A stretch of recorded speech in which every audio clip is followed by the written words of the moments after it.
Hannah? Oh, Luke, darling, my love. What do you think you're doing out here this late? The woman that stands there is the one that I married, the love of my life. So why is it that the look she gives me now makes me feel so revolted? Makes it so that there is just a general sense of wrongness in the way she smiles at me. Hannah! Oh, thank goodness, it's just you. Oh, you gave me quite the fright. We've been looking all over for you. Saying this makes my tongue feel heavy. I'm so used to lying, to putting on a face, but this just feels so wrong. It's such a small lie, yet a big one at that. To be afraid at the sight of my own wife for no apparent reason is so illogical. Yet her mere presence has been disturbing. From her suddenly devoted and near dependent nature, her obsession and possessiveness to her strange way of speaking, something has been wrong with Hannah as of late. I didn't want to admit it, but it was almost as if she'd turned into another person overnight. And looking up at her now only seems to solidify this. It's almost as if I can't recognize my own wife. Fetch me! Whatever for, my prince? Look, that doesn't matter right now. You need to get out of this house right now, all right? Stay in the penthouse for a while. Leave our home? What if I wish to stay? It's not safe here, darling. Now is not the time to explain. Just listen to me, okay, Buttercup? I hold out my hand to her, in hopes that she won't ask any more questions. I shove away the ill thoughts I have about her, about how this is not the wife I've married. People change, and now is not the time to have some sort of existential crisis about it. Our safety is priority right now, and I'll feel a lot better about all of this as long as I can have her by my side. But she barely budges from her place atop the stairs, let alone take my hand. And the way she looks at me just sends chills down my spine. Why should I? Is something the matter? What about you? Are you not coming with? What was I supposed to say? Where to even start? Maybe just confess there's some crazy lady roaming around, and I'd really like it if we just stayed safe. You just need to leave for a while so I can let security sweep the place. And someone has to be there, yes? To supervise and all. That'll be my job, Buttercup. Still, nothing. She doesn't even move from where she stands. Still, with that amused grin on her face, as if this is all some funny joke, and she's the only one who can see the punchline. But I do not wish to leave, and you should not either. You've just arrived, my prince. This is your home, our home.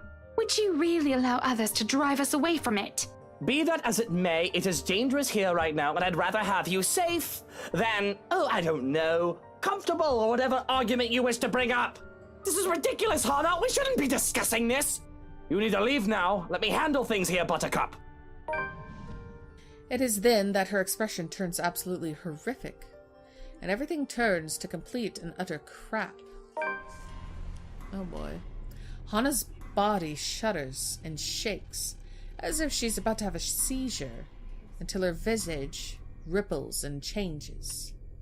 Golden yellow hair is slowly stained with inky black, and her face melts into that of the woman, the maid from before, with a menacing expression on her face.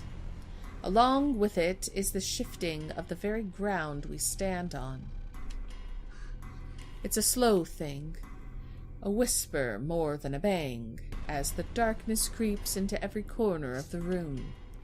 The walls shudder and groan.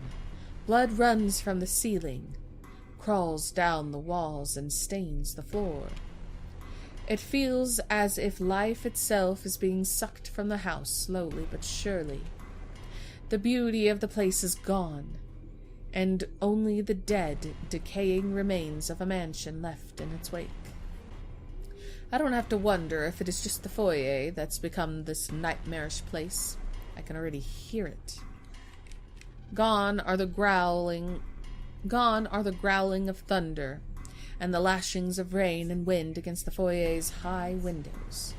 All of it has been replaced by a more grating sound. A cacophony of voices from nowhere and everywhere echoing throughout the now horrid walls. Voice that neither belongs to us nor the people who lives here. What's going on? All throughout the house, shouts of alarm and surprise ring out, a mirror to the horror creeping up in each of us. Who wouldn't be shocked? This is insane. At the sight of it, Lily trembles, hugging herself closer, while steel and feathers stand protectively in front of her. Brave of them, I have to admit, to put themselves in the front line like that. Though it doesn't necessarily mean they don't feel the same fear as the rest of us. Something I don't blame them for. There seems to be no end in sight to this insanity. If anything, this only feels like it's the beginning of the end. Help me! Oh my god! Please, somebody! Anybody! Who are you? Stay away! No. Stay away! Stay away! I'm not afraid of you, you spook! This is one Scotswoman. You aren't getting into an early grave without a fight! What the frick? Their screams fill the mansion. She laughs all the while, a harsh, agonizing sound that goes on for what feels like forever.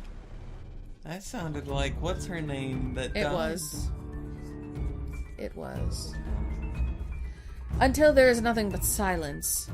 Her horrid smile and pale hands reaching out to me. Calling. Beckoning. Pleading. I'm terrified. I really am, like I should be. But I've never been one to truly stay afraid. I've long learned that fear will not get me anywhere. Cowering in a corner doesn't help keep me safe, and it will not keep me alive. Not like rage does. I've learned to use this burning hate inside of me to survive. There's no difference now. Stay away from me! Why do you wish to leave? This is where you belong, my lord. Remember the blood we share? This is your home. Don't you remember? You promised to return, to stay together with me, with us, with people no different from you. Don't listen to her, she lies. I promised no such thing to anyone. We bought this house weeks ago. How should I know what she's babbling about? I never even wanted to be here in the first place. A terrible case of mistaken identity. That must be it. Quite sure of it. I don't know this woman, this monster. Why would I say that to someone like her? My entire lifetime, I've only made and kept sincere promises to a mere two people. Hannah Evans and Eleanor Chandler. No one else. The rest of those who claim I've promised anything to them can go F themselves. But heck, I may enjoy the company of women, but I am not an idiot to start spouting such nonsense to anyone. A line must be drawn, especially if I'm to keep myself alive. Yet she still goes on, insists, making me appear a liar in front of these people. Of course you still deny it. Have you truly forgotten? You haven't changed, I see. Still a deceiver. She's lying! You see, my love, nothing has changed. Still no difference, you and I. Just like the rest of us. Just like every single soul in this putrid wreck. We've waited for so long. You can hear them, yes. Their pleas, their calls, their invitation. Come, my lord. The house seeks its master. She, the monster, reaches out again, her hands a gory, abhorrent sight, along with that smile spread across her face. My body's already moving on instinct. stumbling back, one step at a time in a desperate bid to be away from her. Anything to put distance between me and this vile creature. No matter what she says, I am nothing like her. I need to get out of this house. Out of this country, preferably. There's nothing for me here. Not anymore. Nothing to keep me tied to this place. With Hana beyond saving, no longer the same woman I knew, and Shroken likely taken by this woman, nothing's left to bind me to this wretched city. I can leave. I can... My footsteps on something, sending me sliding on my back and flat on the floor. Beside me, a paper, familiar one, flutters down. It's this thing again, from the open house. Though it feels less like a gimmick and more like a threat with with the recent events. It must have fallen from one of these peasants in the commotion earlier. For a moment they appear conflicted to see it in my hands, but wisely keeps their opinions to themselves. Leaving the dang thing to simply bear its grisly message to everyone in the room to see. Help me. Help me. Help me. Is this it? What they've been telling us? Why everything in my life has gone to crap? Because of some stupid old letter. An invitation indeed. One I am not willing to accept. Not any time. From the top of the stairs, the creature moves again, drawing my attention back to her. Her gait remains slow and awkward as she walks forward, that smile never leaving her. But I won't give her the chance. I am not dying here. I certainly am not giving myself to a hideous creature like her, either. Adrenaline kicks in, and despite panicked gasps and worried glances from the other people here, I pay them no mind as I reach for the main door and... Without warning, it slams open, revealing not the mansion grounds like I am expecting. Before my mind can even comprehend what's happening, black tendrils have already coiled tightly around my limbs, dragging every person in the foyer into the room. None of us even get to scream when darkness completely envelops us upon the doors closing. Understand where your place is now, my love. You belong here. Is it so difficult to grasp? We've been waiting. On the study? There's a moment of panic when the feeling of the tendrils around my limbs finally dissipates. As soon as my eyes adjust to the darkness of the room and I'm on my feet, I'm reaching for my knife and holding it out, watching, waiting for every movement. Using it as a way to put distance between me and these peasants. Who knows what they'll do now? We're all desperate to get out of this house. There's only 5 of us in this room, 3 of them friends at that. Though Mint has already gone loon, crouched in a corner and muttering to herself. Can't really say anyone's safe from her. If anything, she's the one I should watch out for. I cannot trust these people not to turn on me. I cannot trust anyone. Not anymore. Not after this. Despite the pleading looks Lily shoots my way while they all huddle in the corner behind steel and feathers. But I have to remind myself that even people like her are capable of doing the unpleasant. She's only human, after all. It's never an excuse. Why, even Hana has her cunning, manipulative moments, though she does it much subtler than I. Why else would Lily show this letter to us that day if not to save herself? Guess that backfired on her now that she and her own friends are also stuck here. Still, I have every right to be livid. Everything that I've built has fallen apart. All because these people came into our lives. You! All of you! This is all your fault! If I've died to this bloody case, I'm taking you all down with me! Hey now, Mr. Wright. I know the situation ain't good, but we have to calm down. We're all in the same boat here. You shut your mouth! If it weren't for you, for this letter, for all of you, none of this would have happened. Hana would still be. Suddenly, Mint steps up and slaps the knife away from my hand. How dare you! How dare you put that blame on us! Without batting an eye, glaring at me as if she might just rip my head off in this instant. Said knife slides uselessly under the table out of my reach. I've almost forgotten she's here, her ramblings having faded away in the shouting. Should have also expected she's not the kind to submit even under threat.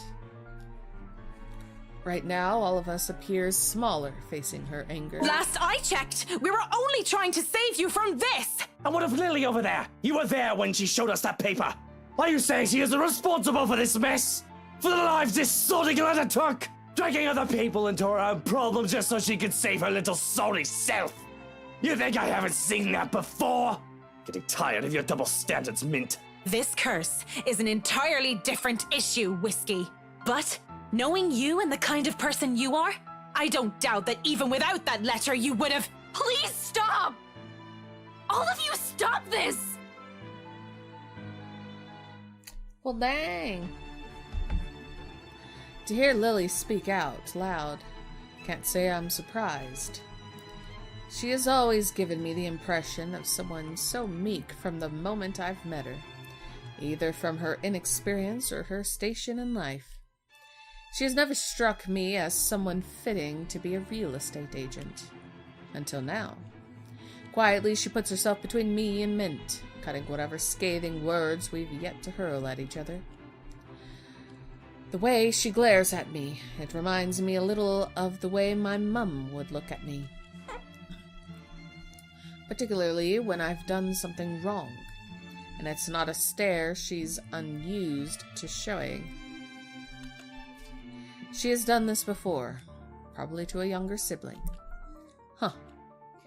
If she only sees us now as a pair of squabbling kids and not two mature adults, well, that's only to be expected. No doubt that's how she sees us.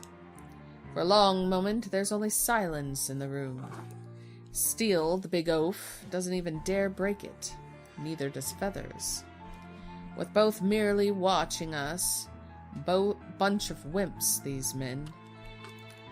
Not that it matters when Lily starts speaking again, after some of the anger and tension has lifted from the room. Stop this, please!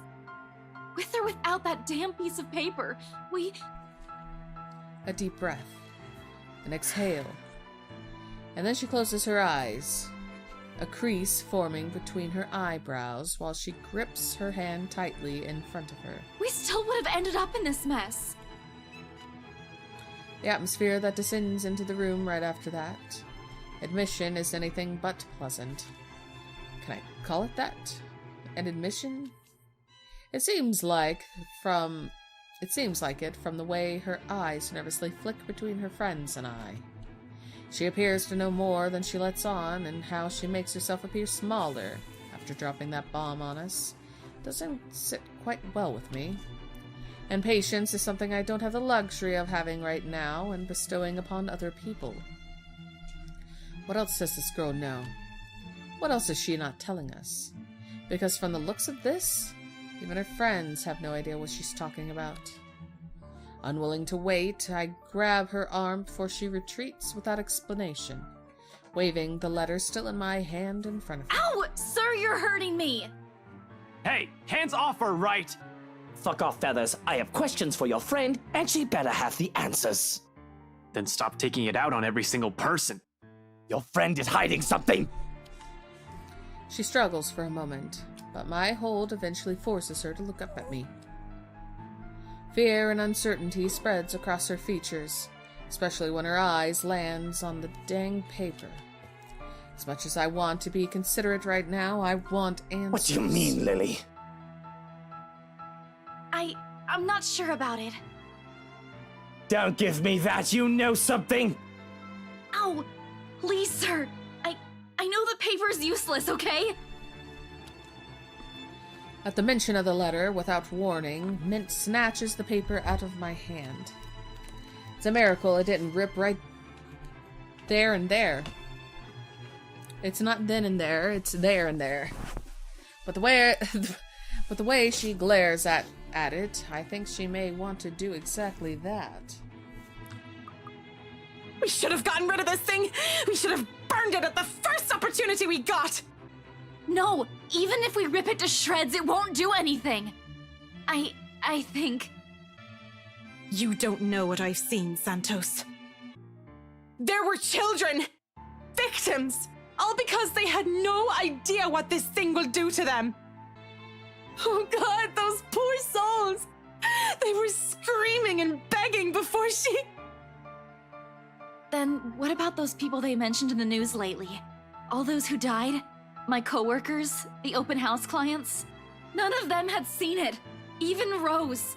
And yet they're all dead. I should know. That letter has been with me since I picked it up. And I swear I didn't make copies of this thing.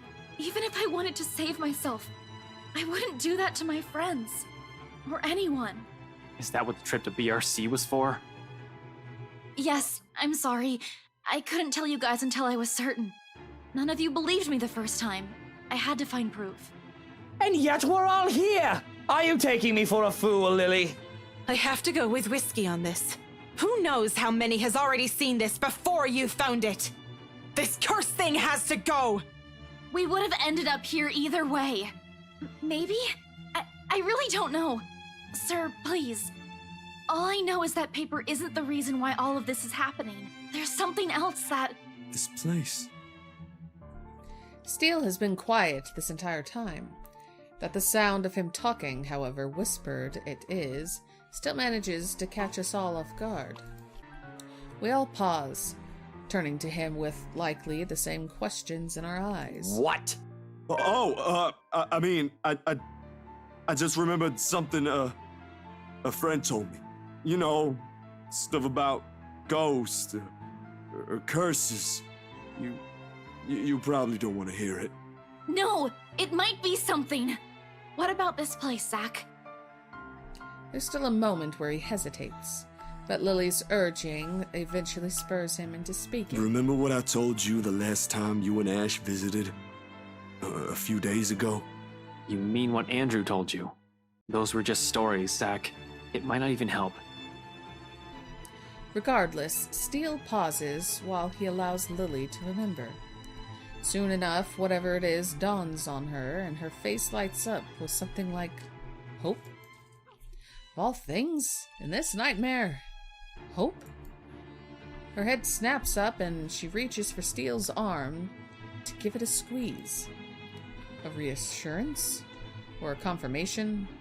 The meaning is lost, even to Feathers, who glances at them baffled. Isabella, what are you... Ash, it's this place. What?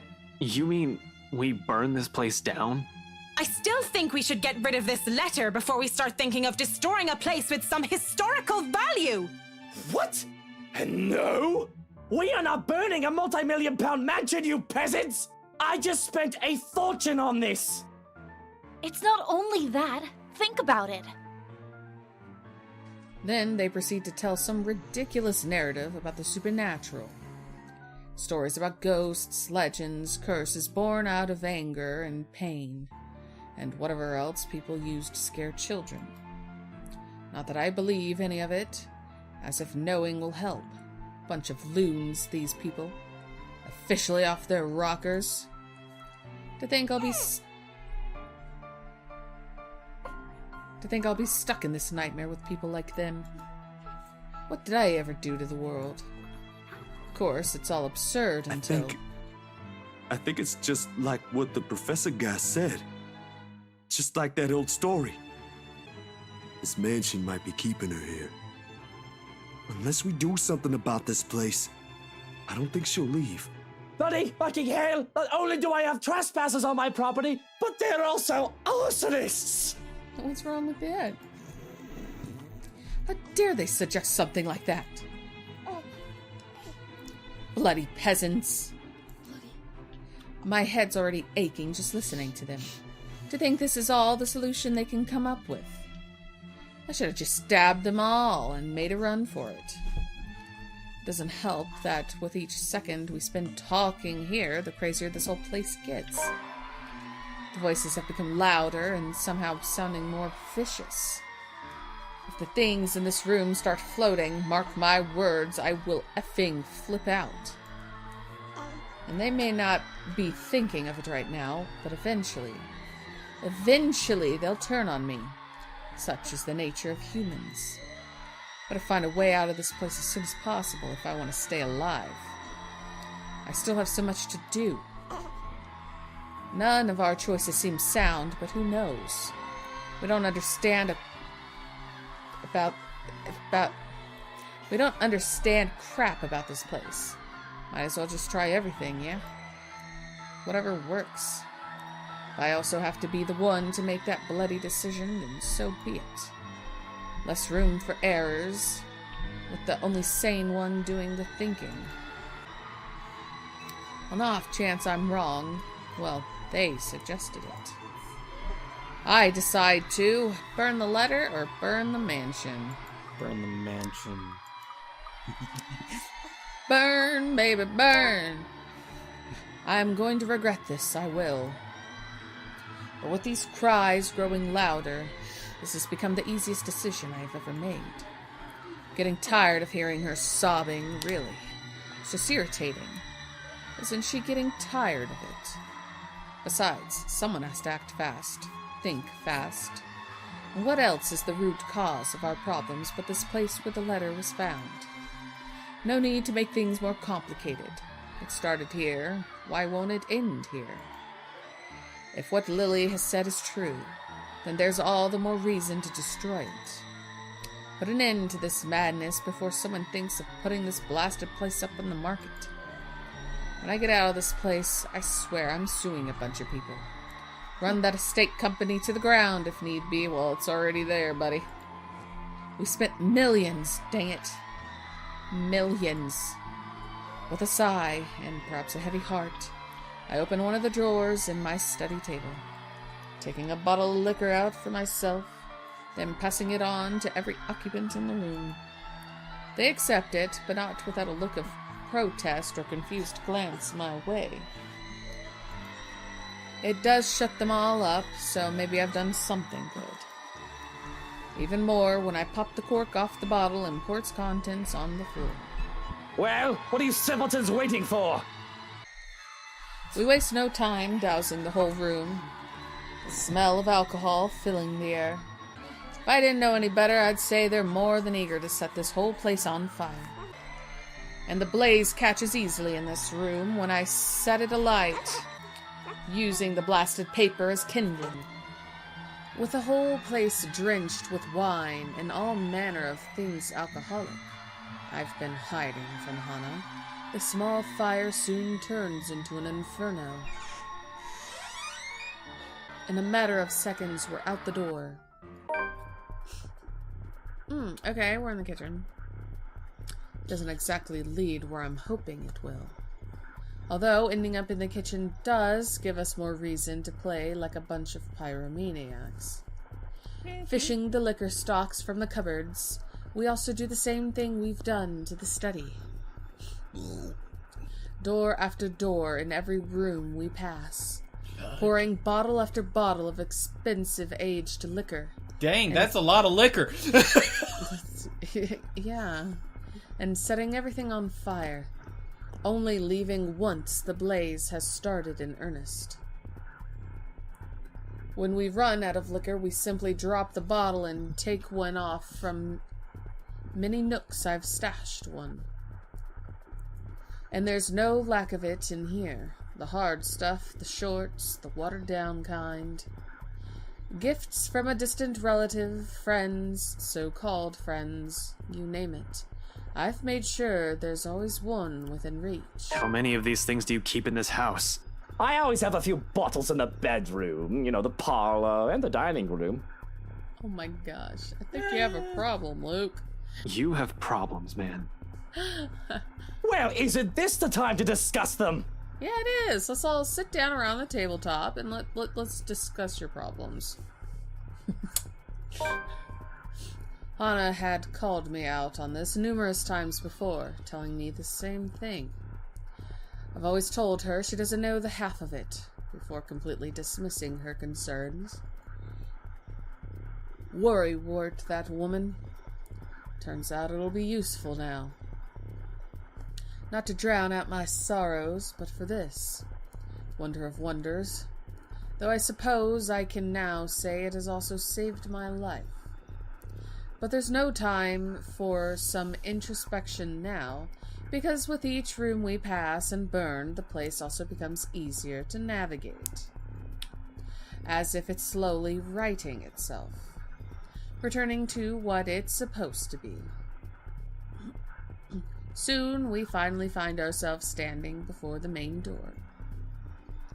The strong odor of burning wood, cloth, and varnish alike wafts from under the doors of the rooms we've previously torched, slowly filling the hall with a thick black smoke. The blaze has also started in earnest in every part of the house. I can already feel the heat seeping from the rooms I've set aflame. In a matter of minutes, flames will engulf the whole house. Fittingly, that is when she appears again before us, watching us from the top of the stairs, while her world goes up in flames around her. However, what catches my eyes is that expression on her face. Not the vile smile I've already grown accustomed to, or the gleam where her eyes, or the one where her eyes gleam with complete hatred. This one. Forlorn is the only word I can think of to describe it. No, please. Help me. Help me, please. Can the dead still feel? Can she hear us? Or is that merely another one of her tricks to trap us in this nightmare? Like this, however, she seems almost like the woman she used to be. I have to remind myself she's no longer Hana. The woman I loved is gone, and who stands before me is nothing but a pale imitation of who she used to be. And I don't waste any time pondering over it. Not with the exit just a few steps away. The doors finally open, and through it I can glimpse the outside world. Safety. However, I do turn, if only to see the last of her. A farewell more than anything. For all her attempts to lure me, draw me in, her wishes to be with me, she does not stop me when I finally run from this horrid place. Quietly, she disappears. Light it up. Watching a multi-million-pound house burn before me? For some reason, nothing about this bothers me. Maybe it's the one last look on her face that has changed it. Maybe it's what I've seen and heard inside. There's only a calm, a stillness, the same hush that comes after a terrible storm has swept the countryside. And with it is the sight of the sun rising above the horizon.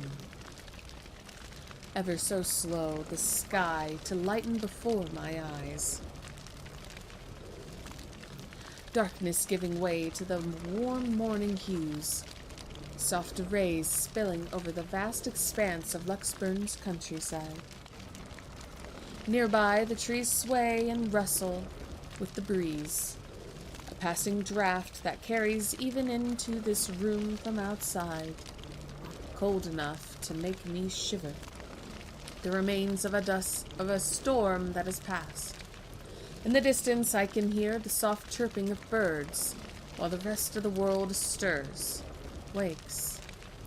Dawn at last. We are free.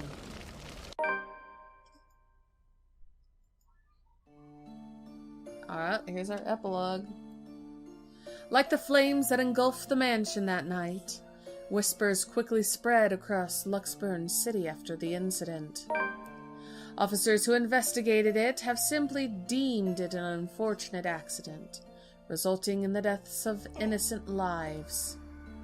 Regardless of the truth, Luke Wright files criminal charges against Briar Realty Corporation for undisclosed reasons to the public, forcing the latter to declare bankruptcy. Well, they were already on the verge of it before.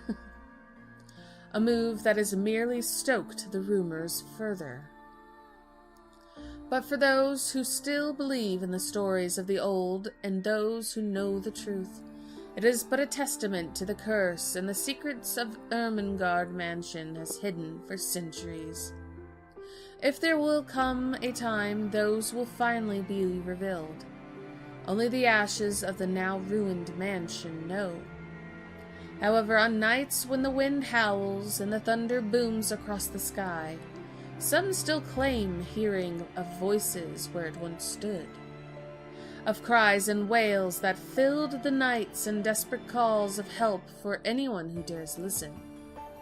As for those who once tread its halls, although Luke Wright has won his legal battle with Briar Realty Corporation, another tech leak places him and Wright Enterprise under the spotlight months later.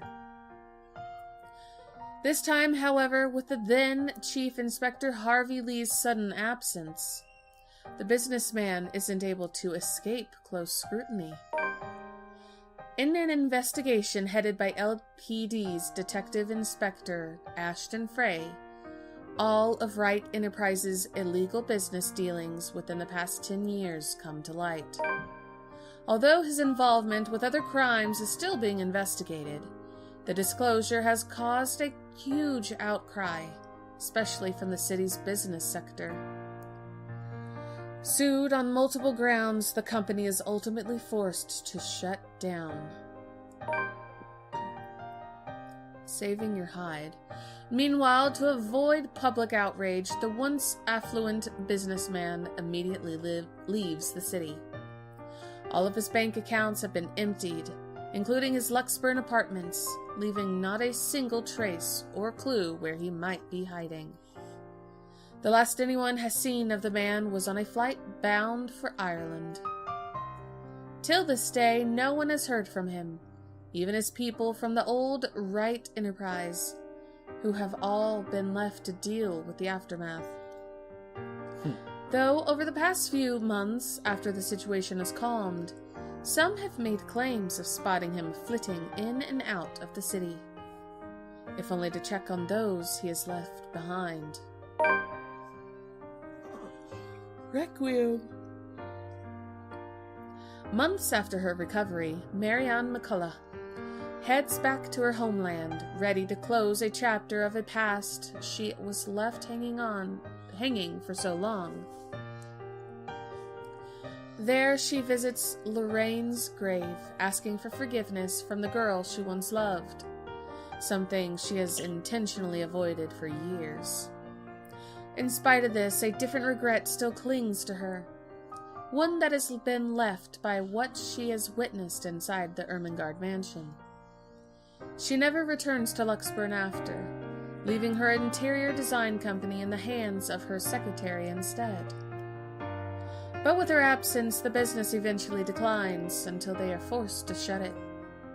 Unexpectedly, she turns to music years later, hoping it'll someday drown out the voices and the gruesome memories still lingering in her head.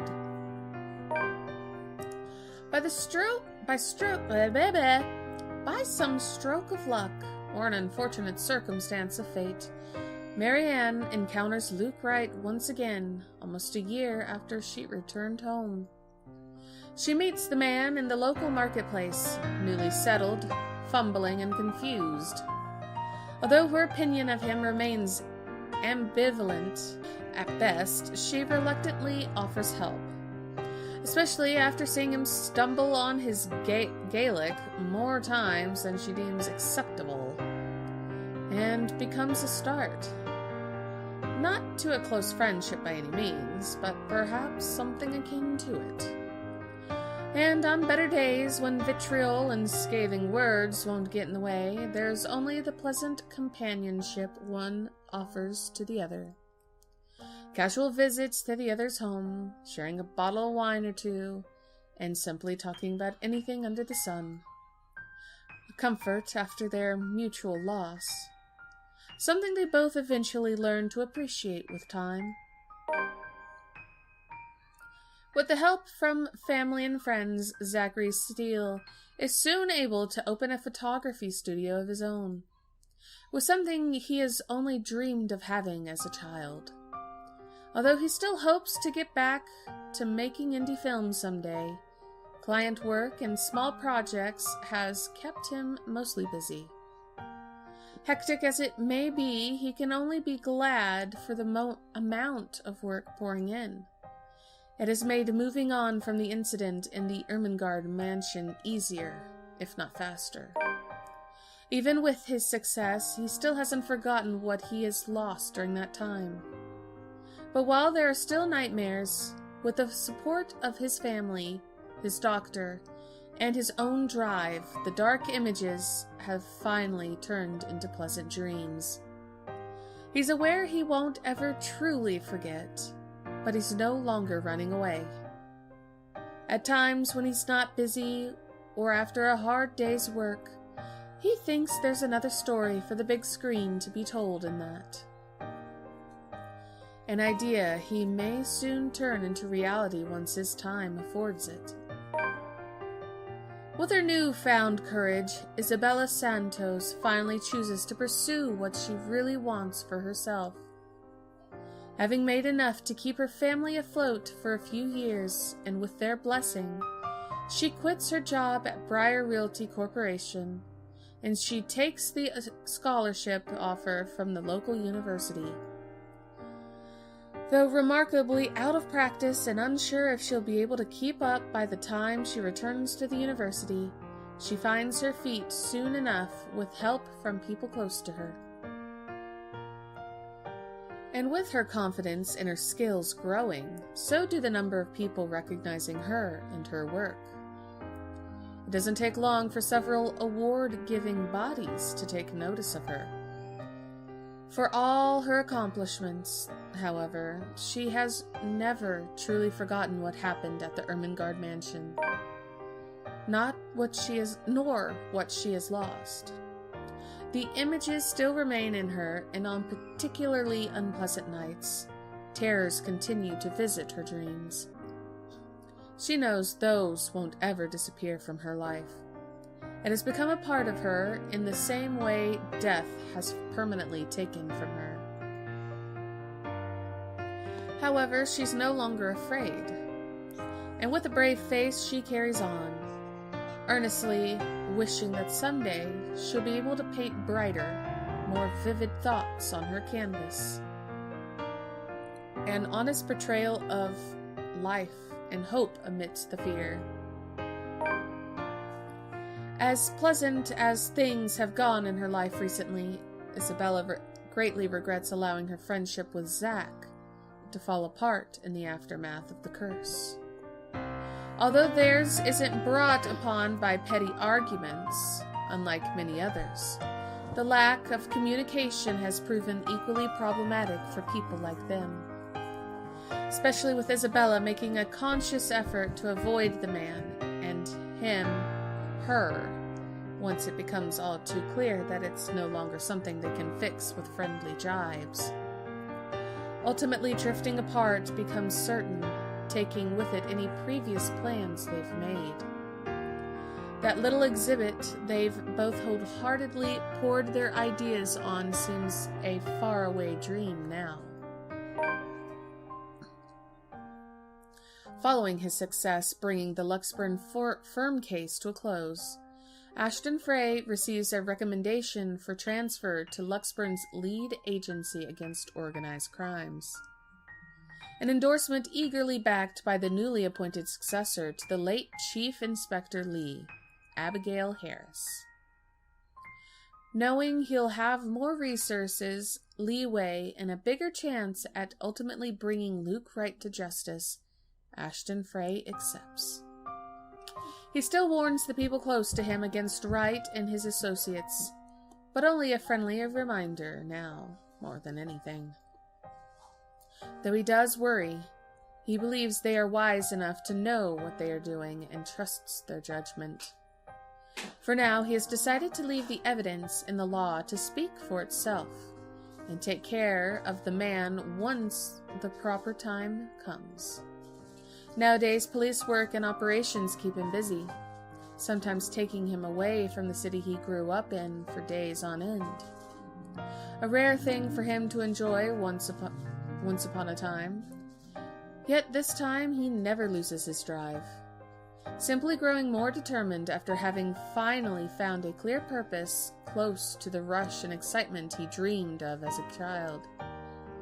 Although Ashton still keeps mum about specific details of his work, his experience with the curse has slowly taught him how to open up, especially to those who he knows that genuinely care for. Why? Genuinely. Yeah, I know. Why do I keep saying another word? Generally, they care for him. Especially to those who he knows that genuinely care for him. He still has a long way to go. He knows that. But for the sake of the people who are still with him, those who have chosen to stay, as well as what he lost, he hopes that there will come a day when he no longer has to hide behind his own lies. A day when he is no longer afraid of facing the truth in his own words. On his days off, Ashton is usually seen loitering around Zachary Steele's studio, either to help him out on one of his pet projects or exasperating the other man on purpose. Either or, it's mostly the latter. At certain times, he'll volunteer to model for one of Zach's projects, in spite of the photographer's reassurances that it's not needed. Regardless, Ashton insists, before complaining how meticulous the whole process is hours later, to Zach's utter amusement. Though sometimes they may get into small, trivial arguments, things have stayed cordial between the two. If anything, the ordeal they've both gone through has merely strengthened a friendship the detective didn't expect to find in anyone. Between the lingering trauma and their measly attempts at normalcy, it takes a few months for the awkwardness to finally lift for both Ashton Frey and Isabella Santos. Of several weeks trying to find their voice and remembering how to act around each other despite enduring affections. But once the unease fades, there's only their usual banter and rapport to fall back on. The casual talk and the friendly jibes. And for both of them, it's easy, like breathing. Like coming home after another journey, a comfort in spite of the things they have gone through. Their days may still be filled with petty arguments and light teasing, but in the aftermath, when all has been said and done, something constant has already been forged between them. The them. Between the them. I didn't notice. I didn't notice until I clicked. I was like, oh, wait a minute. A quiet, steadfast thing they can both hold on to as they both carry on.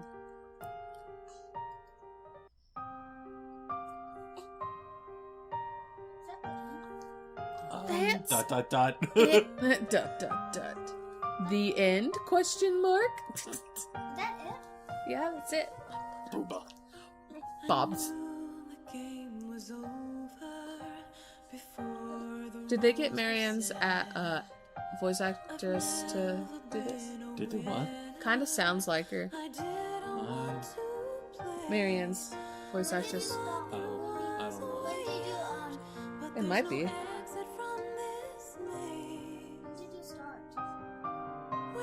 Not that long ago. It wasn't that long.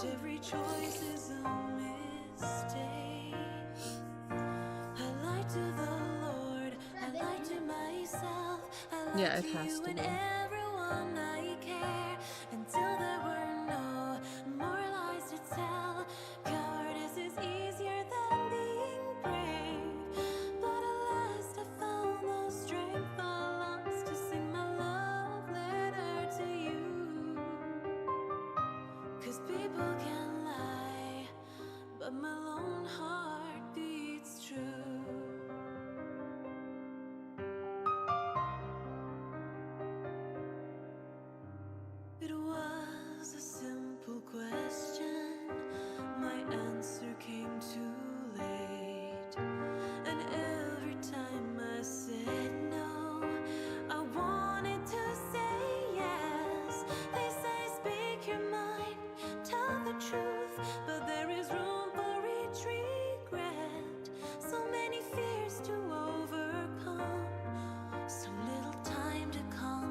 people can lie, but my lone heart beats true. The ghost of guilt and sorrow remembers who I am, and in the prison of my heart, I was my only slave. But in the depths of my cold soul, I'll leave the burden and despair. I'll fight for what's worth fighting for. Forget the fear, forget the rest.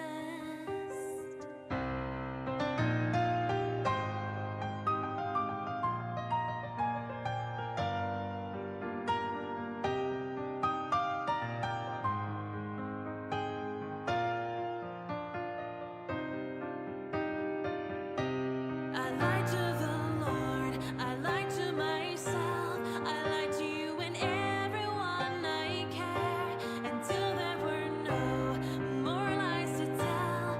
Cowardice is easier than being brave, but at last I found the strength I lost to sing my love letter to you. 'Cause people can lie, but my lone heart beats true. Wow, Flooded Lenny. that story. Oh, we got another Lenny face. Hannah Isabella pulls.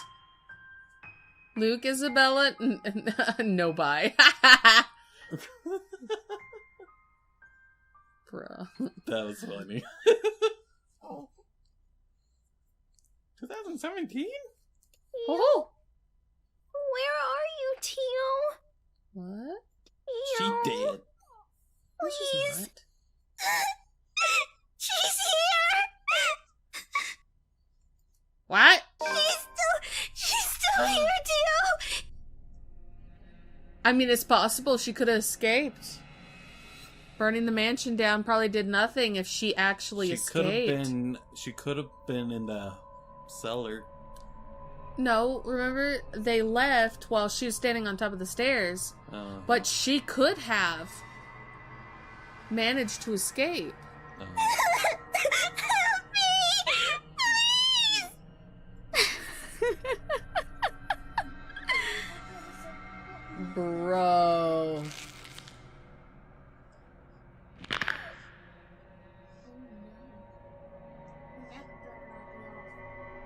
Stay in your body. Dude.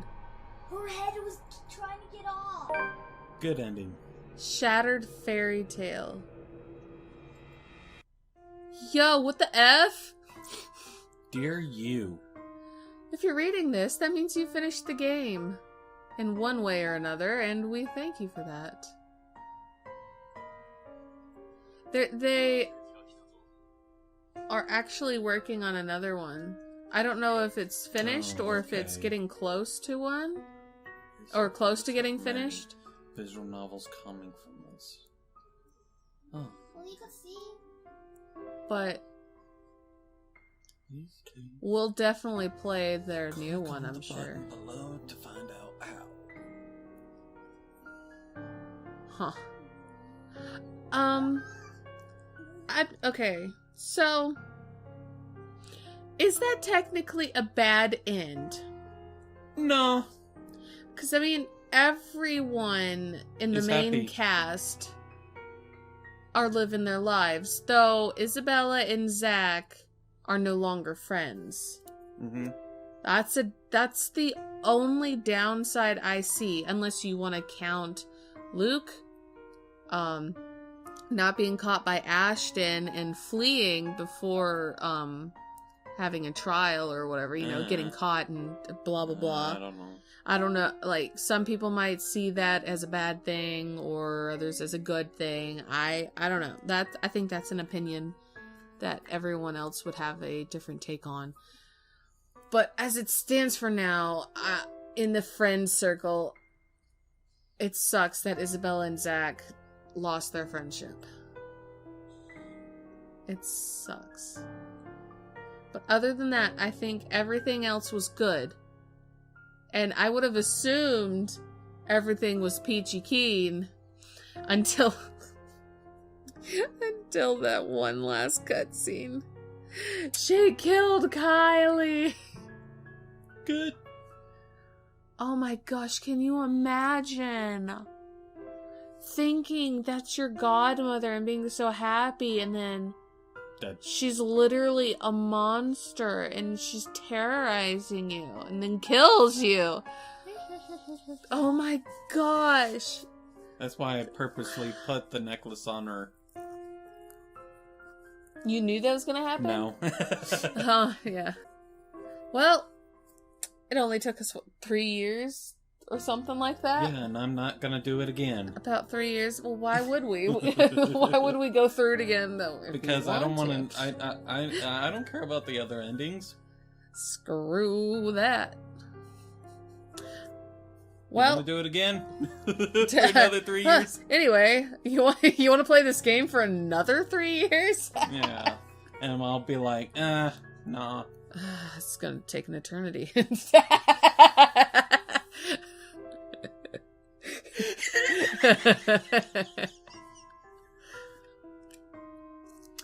Oh man. Well, anyway, what'd you think of the game? Cool. Yeah? I mean, it's not like your stereotypical visual novel where you just read. There's actual survival aspect to it, and